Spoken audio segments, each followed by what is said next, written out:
ما حكاية الزيارة السرية لوفد تركي إلى المغرب واللي فتحت الباب أمام أردوغان ليصبح زعيم لتركيا لتقريبا ربع قرن؟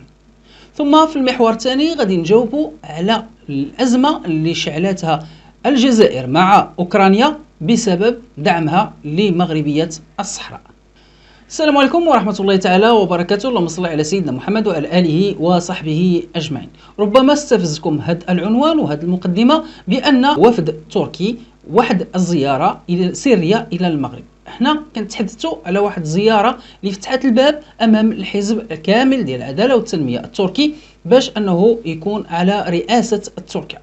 قبل ما نمشيو لسرد هاد الاحداث خلونا نشوفوا واحد جوج صور ونديروا مقارنه وقولوا لي نتوما شنو بان لكم اوجه التشابه في هاد جوج صور. هذه الصوره الاولى ديال حزب العداله والتنميه التركي، وهذه الصوره الثانيه ديال حزب العداله والتنميه المغربي. الصور بجوج كيف ما كتشوفوا كاين بيناتهم شي حاجه ماشي هي هذه، واحد التشابه كبير جدا. اولا على مستوى الاسم حزب العدالة والتنمية، وثانيا على مستوى الرمز، هنا مصباح وهنا مصباح. واش هذه صدفة أو لا كانت ترتيبات ما بين الحزبين؟ واش عندهم نفس الإيديولوجيا أو أن هناك قاسم مشترك ما بيناتهم؟ وشنو علاقتهم بهذه الزيارة اللي كنهضروا عليها؟ إذن نمشيو للتفاصيل. فسنة 2001 السنة اللي تم فيها تأسيس حزب ديال العدالة والتنمية التركي كانت واحد زيارة للمغرب. شوفوا التفاصيل. وبحسب مصادر من الحركة الإسلامية المغربية فإن مجموعة من قيادات حزب الرفاه التركي الإسلامي والنواب المنشقين عن حزب الفضيلة الإسلامي الذي تم حله بقرار صدر من المحكمة الدستورية التركية في 22 يونيو 2001 قاموا بزيارة سرية إلى المغرب وأخذوا خلالها اسم وشعار العدالة والتنمية بعد استئذان أمينه العام عبد الكريم الخطابي.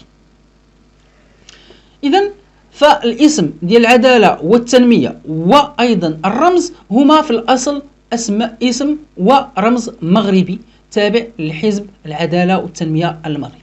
وما الزيارة ديال الوفد التركي إلى المغرب كان من أجل التشاور، من أجل وضع الخطة لاستقرار هذا الحزب، وكذلك أخذ مجموعة من النصائح والتوصيات وتوطيد العلاقة ما بين هاد جوج ديال الأحزاب.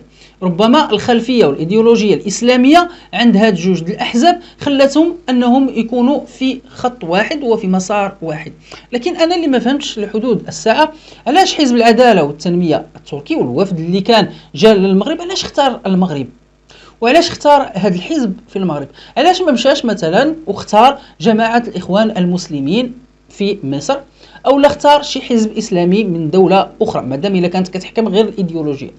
لكن بعض القراءة أو قراءة في ما بين السطور لم يبدو أن هذا الحزب شاف تجربة الإسلامية المغربية ديال هذا الحزب أنها تجربة ناجحة في المنظور ديالو، وشاف أيضا بأن التوسطية وكذلك وجوده في جماعة إسلامية إلى حزب سياسي يعني بواحد الطريقة سلسة ناجحة، فاختار أنه يكون هو النموذج ديالو ويكون عنده امتداد لربما ما بين الشرق والغرب، أي من شرق المتوسط إلى غرب المتوسط. إذا نكملوا مع التفاصيل أيضا.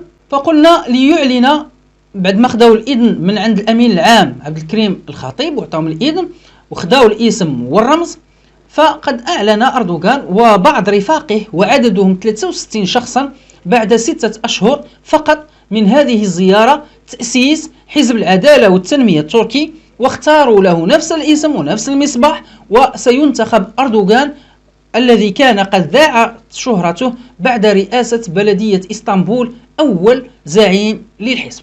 فعلى ما يبدو أن الأرضية كانت موجودة في تركيا، فأردوغان كان دار واحد السمعة ديالو والصيت ديالو، فكان بقى الإطار، والإطار ربما ارتأوا هاد الجماعة أو هذا الحزب التركي أنه ما يبداوش واحد من الصفر، ولكن يشوفوا واحد الحزب اللي عنده أو واحد تأطير قانوني هيكلي سياسي اللي عنده تاريخ. فمن هي الدولة في شمال إفريقيا التي لديها تاريخ زاخر بمثل ما سيحتاجه هذا الحزب؟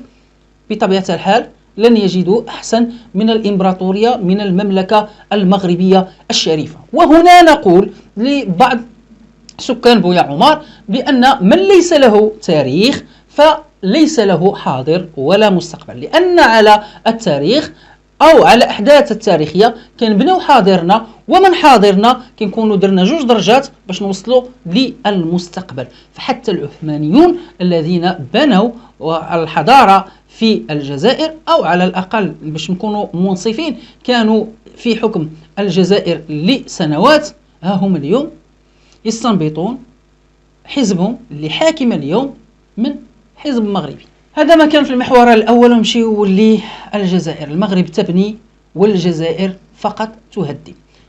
أزمة مع فرنسا، أزمة مع إسبانيا لأنها دعمت الحكم الذاتي في المغرب. اليوم أعطت مجموعة من تدخلت إلى مع إيطاليا قبل ما يديروا شي قرار بحال إسبانيا، أعطتهم الامتيازات وأيضا الانبطاح التام والكامل في الغاز وأسعاره. مشات كتجري للبرتغال الرشوة لمجموعة من الدول في أمريكا اللاتينية أو حتى في إفريقيا، مجموعة من التحركات الجزائرية التي تقول في نهاية المطاف أنها ليست طرفا في النزاع.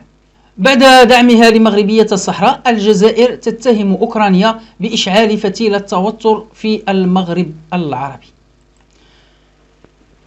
الجزائر كيف ما قلنا كتقول ماشي طرف في النزاع، حيدوا داكشي كله اللي قلنا قبل قليل. فما علاقتك بأوكرانيا؟ 2 حوايج، يا إما أنك تحاولين إظهار، أنا كنهضر على النظام الجزائري، يحاول إظهار أنه مع روسيا لأن خيوط اللعبة الروسية بدأت كتفك من يده، وأن روسيا في اتجاه توافق ومصالح مهمة مع المغرب، أو أن فقط هذا التحريض ديالك وهذا الغضب لأن أوكرانيا دعمت مغربية الصحراء. فخصك تكون واعي أخي المغربي بأن الجزائر تتحرك في الجانبين. أولا هناك الضغط الروسي، ولكن الخوف من أوروبا ومن أمريكا خلاها تبقى شوية راجعة اللور، ما مشاتش بهذاك الاندفاع بحال اللي دارت بيلاروسيا وتدعم روسيا ب100%. ولكن الذي حركها بشكل أكبر هو أن أوكرانيا دعمت مغربية الصحراء. فإحنا شفنا اللي دعم مغربية الصحراء بحال اللي ضربهم بحجرة،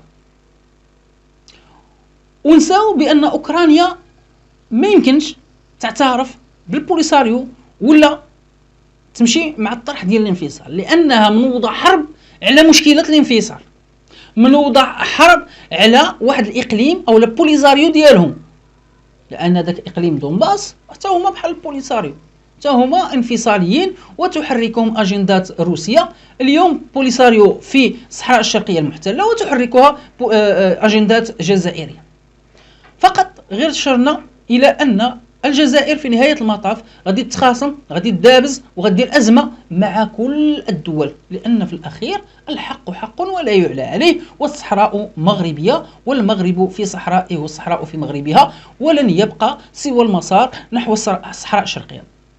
اللي كيقول لي سير شوف سبتة ومليلية كنقول له حتى نحيد الصحراء الشرقيه.